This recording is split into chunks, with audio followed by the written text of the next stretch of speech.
Μέρας που έχει πολύ υλικό, παιδιά. Πήγαμε και σε επίσημη πρεμιέρα χθες για τη Shirley Valentine στο θέατρο Άλμα και είδαμε πολύ κόσμο. Έχουμε και άλλα νέα της επικαιρότητας, να τα δούμε και να τα σχολιάσουμε παρέα.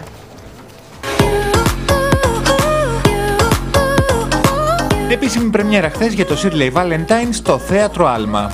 Είμαι πολύ κοντά σε αυτή τη γυναίκα τη Shirley Valentine. Μπορεί να μην είμαι στην Αγγλία, μπορεί να μην έχω τίποτα από αυτή, να είμαι μια μεσογειακή γυναίκα. Όμως έχω εντελώς κοινό το όνειρό της που ονειρεύεται τη θάλασσα να κοιτάζει. Να κάθεται και να κοιτάζει τη θάλασσα. Είναι κοινό με το όνειρό μου. Αυτό είναι το όνειρο της ζωής μου. Να κάθομαι να κοιτάζω τη θάλασσα. Και θα το κάνω και πολύ σύντομα. Είναι στόχος της ζωής μου αυτός. Όσο περνάνε τα χρόνια, τίποτα άλλο δεν σκέφτομαι. Να ξαναγυρίσω στον τόπο που γεννήθηκα και μεγάλωσα. Με ενώνει η ηλικία της. Με ενώνει το ότι είναι εγκλωβισμένη σε μια κουζίνα. Το ότι έχουν μεγαλώσει τα παιδιά της. Και έχουν φύγει μακριά και τα αναζητάει. Είναι μια γυναίκα που φροντίζει πρώτα τους άλλους. Και ο εαυτός της είναι πάντα τελευταίος. Και κάποια στιγμή νιώθει ότι αυτό πρέπει να το αλλάξει τη ζωή της. Και να είναι πρώτη προτεραιότητα ο εαυτός της και μετά τα υπόλοιπα. Όχι, αλλά είμαι πολύ κοντά. Είμαι αυτού του είδους η μητέρα, όπως η Shirley Valentine.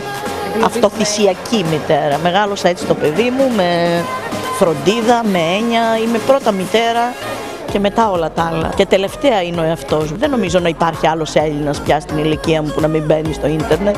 Μόνο εγώ. Τελείωσε όμως και αυτό είναι φέτος η τελευταία μου προθεσμία. Πρέπει να τα μάθω όλα τώρα.